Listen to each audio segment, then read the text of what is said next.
Ассалаумағалейкум, құрметті көрермендер. Менің есімім Жоламан. Бүгінгі видеода мен сіздермен шырша, қарағай, арша және де бозарша сияқты қылқан жапырақты сәндік ағаштардың осы бір түрлеріне жалпы шолу жасағым келіп отыр. Шолу жасағанда мен бір ғылыми ботаникалық деректермен емес, жалпылама қарапайым тілмен оларды көрген кезде қалай бір-бірінен ажыратуға болады, сол туралы мәлімет бергім келіп отыр. Бірінші бізде шырша ағашы. Шырша ағашын бәріңіз жақсы білсеңіздер керек. Оның негізгі түрлері кәдімгі шырша және де көк түсті немесе көгілдір түсті шырша. Түсі жағынан негізгі сол екі түсте болады. Олардың көлемі жағынан өте биік.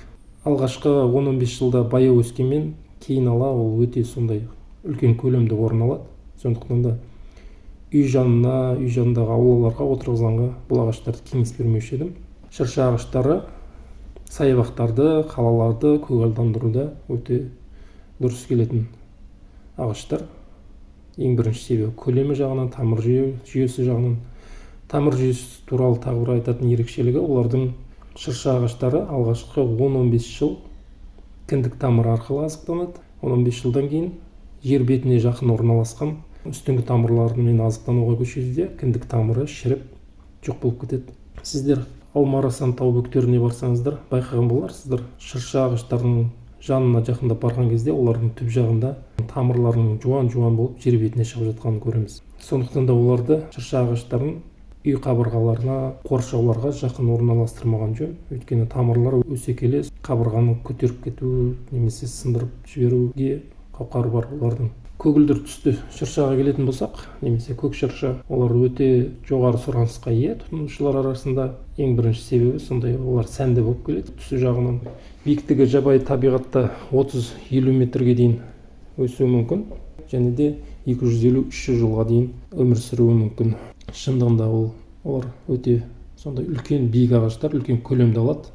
Сондықтан да осы жерде ерекше айта кететін нәрсе, бұны үй жанына, тар аулаларға отырғызбаған жөн.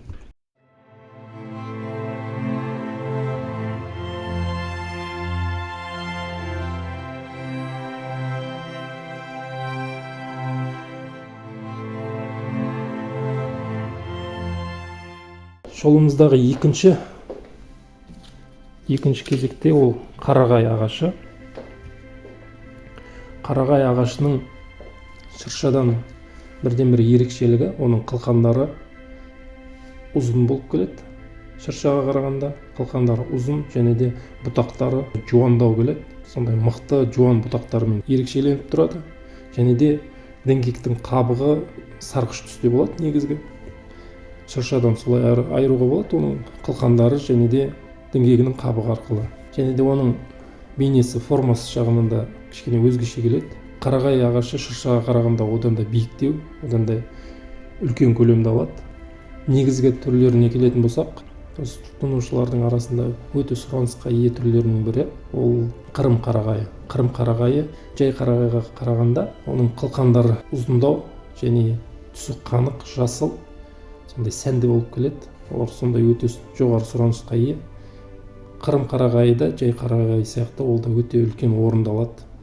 Үй жанына, аулаларға, тар аулаларға отырғызуға бұл ағаштарды мен кеңес бермеуші едім. Қарағай ағашы да жабайы табиғатта 50-60 метрге дейін биіктікке өскен түрлер кездесіп жатады. Және де олардың өмір сүру ұзақтығы 500-600 жылға дейін созылуы мүмкін. Сондай ұзақ өмір сүретін ағаштардың бірі. Қарағайдың тағы бір түрі бар. Үй жанына, тар аулаларға отырғызуға өте сай келетін түрі бар. Ол тау қарағайы. Тау қарағайының ерекшелігі, оның бойлары өте аласа, 2-3 метрге дейін болуы мүмкін. 1 метрлік түрлері де бар, өте қысқа бойлы болып келеді. Сондай түрлері де ерекше сәнді болып келеді. Бірақ тау қарағайының бірден-бір кемшілігі, жалпы қарапайым тұтынушылар үшін оның бағасы өте қымбат. Өйткені олар көбінше шетелдерден алып келінеді. Бағасы жағынан қырым қарағаймен салыстырғанда 2-3 есе қымбат болып келеді. Қырым қарағайының өзі арзан тұрмайды. Оның 1-1,5 метр биіктіктегі көшеттері 20-25 мың теңгені құрайды. осы Алматы төңірегінде шамамен алғанда. Ал тауқарағай одан да 2-3 есе қымбат болуы мүмкін. Сондықтан көп жағдайда ол қолжетімсіз болады. Көлем жағынан ыңғайлы болғанмен, бағасы жағынан қолжетімсіз деп айта алар едім.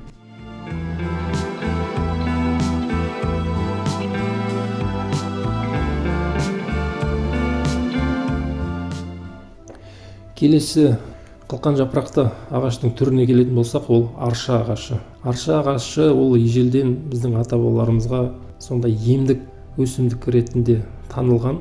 Оның емдік қасиеттері бар өте көп. Оның дәнін, сондай жемістерін ем түрінде қолданып жатады.